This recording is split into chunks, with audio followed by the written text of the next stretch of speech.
Mesdames et messieurs, bonsoir. Bienvenue dans ce journal dont voici les titres. Lancement à Kaïdi de l'extension du programme Vaincre visant à financer des projets dans les 29 communes dans la wilaya du Gorgol.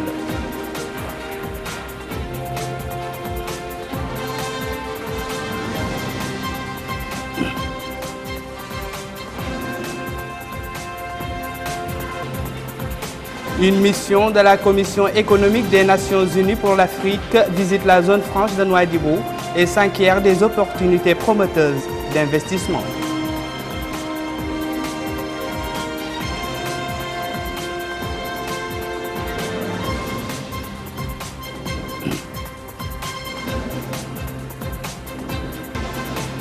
La décision d'interdire la circulation des camions de plus de 3,5 tonnes au centre-ville entre en vigueur.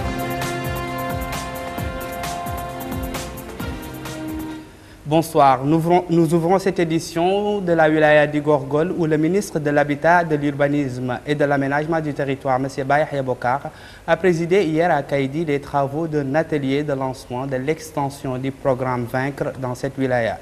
Le dit programme, soutenu par l'Agence française de développement, interviendra dans les 29 communes de la wilaya en mettant à leur disposition une assistance technique pour les encadrer, les orienter et les aider à réaliser des requêtes de financement de projets. Abdurrahman Hamadan.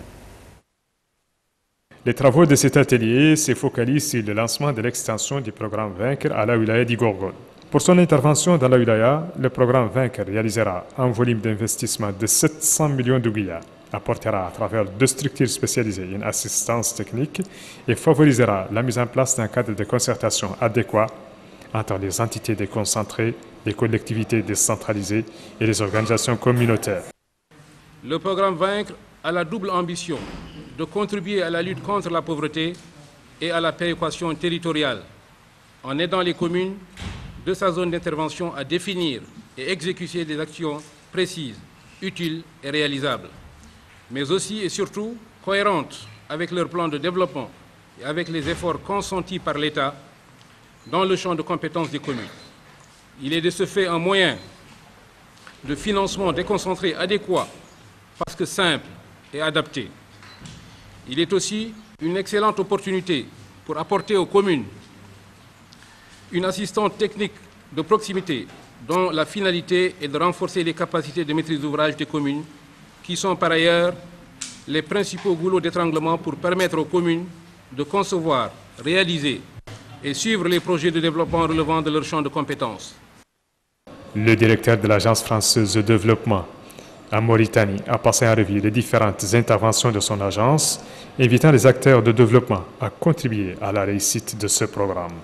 Ce programme a été développé, je dirais, dans les régions du Guadimaka, de la Saba, et aujourd'hui nous sommes particulièrement honorés de pouvoir l'étendre à la région du Gorgol. Je voudrais, peut-être ça m'étend davantage, vous dire que nous suivons de près ce programme, que nous y mettons beaucoup d'espoir et que vous, messieurs les maires, vous êtes les véritables acteurs du développement. C'est vous qui aurez la responsabilité, très rapidement, de proposer, je dirais, des investissements avec l'appui des intercoms, avec l'appui du centre qui a été mis en place par la PMG, qui aurait la possibilité, je dirais, de donner l'impulsion nécessaire pour que ce projet soit exemplaire en Mauritanie. L'Association des maires et parlementaires du Gorgol a, par la voix de son président, M. Si Adama, salué l'intérêt qu'accorde le gouvernement au développement des collectivités locales à travers le lancement du programme Vaincre. Auparavant, le maire de la commune de Kaïdi avait prononcé un mot de bienvenue au cours duquel il a remercié les autorités publiques et les partenaires techniques et financiers pour le lancement de ce programme qui aura des répercussions positives sur les populations de sa commune. Après l'échange de discours, l'assistance a suivi une présentation du programme Vaincre et son intervention dans les wilayas du Guidimara et de la Saba, avant la signature de convention entre le programme et les 29 communes du Gorgol et entre lui et l'Association des maires et parlementaires du Gorgol. Le programme Vaincre, fruit de la coopération mauritano-française, s'inscrit dans le cadre du contrat de désendettement et de développement signé entre notre pays et la France en juillet 2003. Après une première phase qui s'étend Entre 2005-2010, le programme a bénéficié d'une reconduction à partir de 2010 et c'est en 2012 que le gouvernement mauritanien et l'AFT ont convenu de l'étendre aux 29 communes du Gorgol. Ici à Nouakchott, le club Zamzam de la Muqata'a de Tayaret est pour la première fois dans l'histoire du football national a remporté au stade olympique la Coupe du président de la République à l'issue d'une victoire méritée sur le club Kedja de Zouerat sur un score d'1-0. Après le match, la ministre de la Culture, de la Jeunesse et des Sports a remis la Coupe du président de la République au capitaine de l'équipe Zamzam. Compte rendu de Moussa Ndiaye.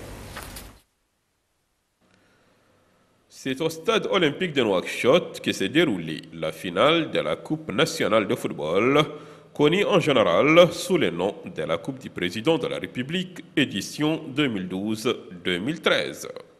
Ici, sur ces images, les deux équipes qui sont Al-Kidia de Zouerat et Zamzam de Tayaret Nouakchott se rencontrent en finale de cette saison sportive qui, en général, clôture les principales activités de la Fédération mauritanienne de football. Présidée par Mme Ladla Bint Cherif, ministre de la Culture, de la Jeunesse et des Sports, et en présence de plusieurs personnalités, les deux équipes ont prouvé sur le terrain que cette rencontre nécessitait du coaching de deux côtés.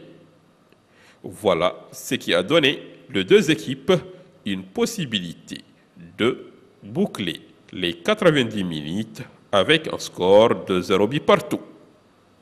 En prolongation, le système de jeu change avant 7 minutes de la fin de la deuxième partie où El Mokhtar Zakaria signe le but de la victoire de l'équipe du Zamzam Tayaret. 1-0. C'est un score qui ne changera jamais durant cette finale de 2013. Une victoire qui offre la coupe aux jeunes footballeurs de Tayaret. Donc, Zamzam prouve que tout est possible en finale d'une coupe nationale. Kidia de Zouerat occupe la deuxième place, tandis que les arbitres de la rencontre et les joueurs de la finale se retrouvent avec des récompenses significatives. Nous vous le disons dans les titres, une mission de la Commission économique des Nations Unies pour l'Afrique a effectué une visite de travail dans la zone franche de Nouadhibou. Cette mission, conduite par le secrétaire général adjoint des Nations Unies et secrétaire exécutif de cette commission, a pris connaissance des opportunités d'investissement et des potentialités qu'offre cette zone qui attire l'intérêt des investisseurs étrangers. La mission de la Commission économique des Nations Unies pour l'Afrique a débuté sa visite à la zone franche de Nouadhibou par le siège principal de celle-ci au centre-ville. Ici, le président de l'autorité de la zone franche de Nouadhibou, M. Ismaïl Bedaoud Cheikh Sidia, a présenté à cette occasion un exposé détaillé sur la ZFN ainsi que les mesures prises en ce qui concerne les plans d'orientation et de développement de cette zone. La mission qui est présidée par le secrétaire exécutif de la Commission économique des Nations Unies pour l'Afrique, M. Carlos Lopez, s'est informé sur le rôle et les vocations du guichet unique visant à faciliter les mesures relatives à l'autorisation des activités des sociétés désireuses d'investir dans l'espace géographique de la ZFN. La mission a suivi par ailleurs un documentaire sur les réalités et les perspectives d'avenir sur la ZFN, clôturant sa visite par une visite des centres d'intérêt de la ville, dont le port autonome de Nouadhibou, la nouvelle extension et le siège de la SNIM. La délégation s'est rendue dans les ateliers existants et dans le nouveau port minéralier où des explications détaillées lui ont été présentées sur le rôle économique de la société. Au terme de cette visite, la délégation onusienne a suivi un exposé sur la création de la SNIM, son rôle dans le développement économique ou encore la place qu'elle occupe entre les pays exportateurs de minerais de fer. C'était un reportage d'Abdrahman Hamadan. À partir d'aujourd'hui, entre en vigueur la décision d'interdire l'entrée des camions de plus de 3,5 tonnes au centre-ville. De même, les heures visées par cette interdiction d'entrée de ces camions au niveau de la capitale ont été fixées de 6h à 23h. Un reportage de Mohamed Lemil Bakar. La densité de la circulation dans la capitale et particulièrement dans le centre-ville entraîne d'énormes embouteillages qui sont des circuits aggravés par la présence de camions qui se faufilent entre les voitures de poids plus légers. Cette situation a poussé les autorités publiques à prendre des mesures interdisant l'accès du centre-ville aux véhicules de plus de 3,5 tonnes à partir de 6 heures du matin jusqu'à 23 heures. En revanche, des points d'entrée ou de sortie de la capitale leur ont été fixés. Ces points sont situés au niveau des axes routiers de Boutilimite, Rosso, Agjucht et Nouadhibou. Les camions qui empruntent ces axes doivent suivre des couloirs qui les dispensent de passer par le centre-ville et de pouvoir décharger leur cargaison dans des lieux dégagés. Pour les camions, par exemple, venant ou allant vers Boutilimite, ils peuvent emprunter à partir du carrefour Bamako à droite, l'avenue El Moukawama, ou aller à gauche pour ceux qui se dirigent vers le port. S'agissant de l'axe Rosso, les camions doivent emprunter la route du port ou prendre à droite la route menant vers le carrefour Bamako. Pour ceux qui viennent d'Agjucht, ils prolongent jusqu'à Haïsaken avant de virer à droite vers Big Market jusqu'à la sortie de la ville. Enfin, sur l'axe Nouadhibou, les véhicules concernés par cette décision remontent jusqu'à Big Market, prennent le virage à droite vers le port.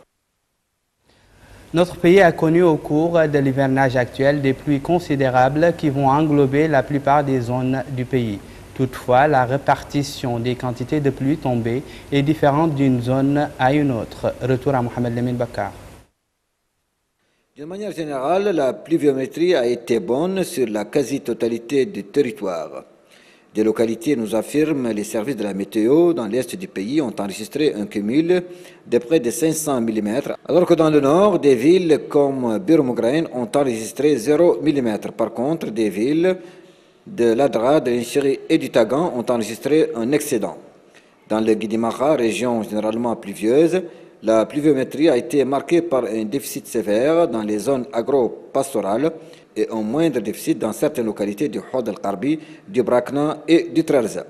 Au niveau toujours des services de la météo, on reste optimiste car, nous dit-on, il reste un mois de l'hivernage et on souhaite que la tendance pourra être renversée durant le mois de septembre qui est un mois généralement pluvieux et selon leurs prévisions, le reste de l'hivernage est prometteur.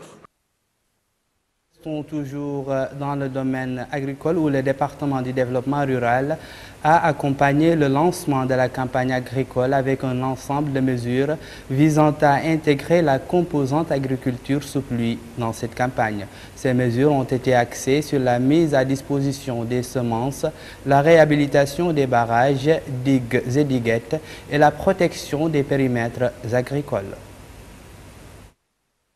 Les services techniques relevant du département du développement rural ont pris récemment des dispositions en vue de soutenir les agriculteurs mauritaniens dans leurs activités à travers la mise en place d'une assistance technique au profit des acteurs du secteur de l'irrigué. La campagne agricole cette année, comme par le passé de ces 2 dernières années, a été préparée ainsi que suit.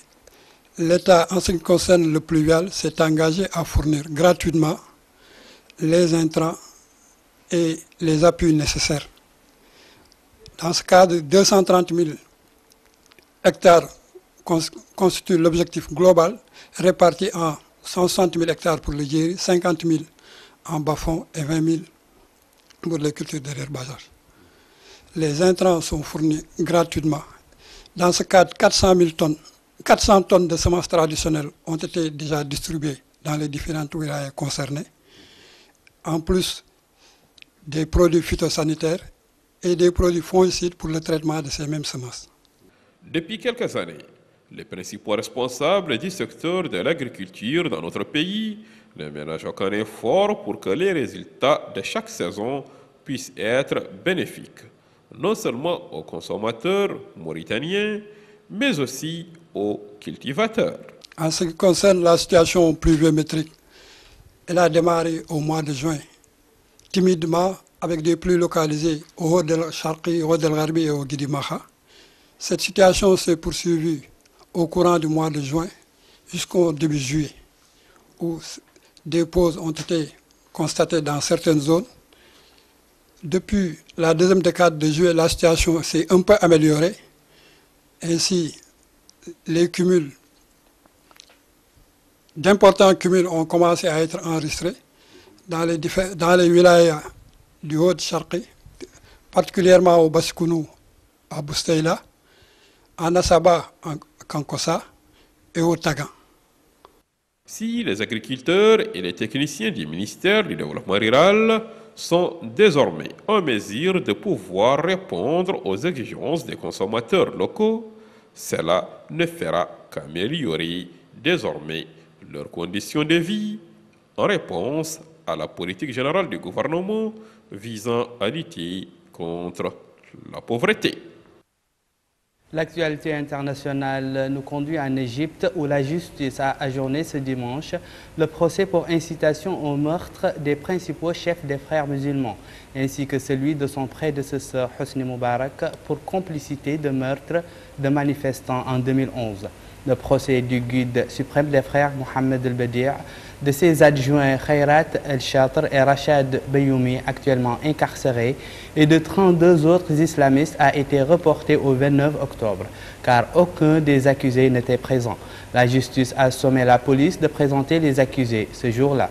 En Tunisie, des milliers de manifestants se sont rassemblés hier à Tunis au premier jour d'une campagne organisée par l'opposition pour faire chuter le gouvernement après un mois de crise politique. Les organisateurs ont revendiqué 60 000 manifestants, tandis qu'un responsable policier a estimé la foule à 10 000 personnes. Le rassemblement avait lieu face à l'Assemblée nationale constituante où depuis l'assassinat du député d'opposition Mohamed Brahimi, il y a un mois, des élus et des manifestants observent un sitting pour obtenir la démission du gouvernement dirigé par le parti islamiste Ennahda. C'est la fin de ce journal, le rappel des titres. Lancement à Kaïdi de l'extension du programme Vaincre visant à financer des projets dans les 29 communes de la wilaya du Gorgol.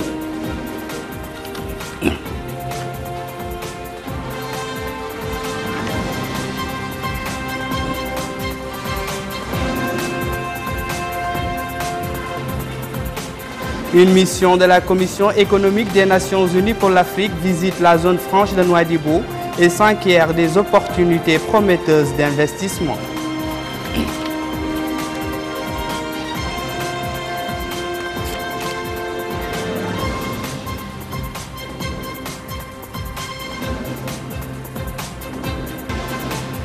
La décision d'interdire la circulation des camions de plus de 3,5 tonnes au centre-ville entre en vigueur.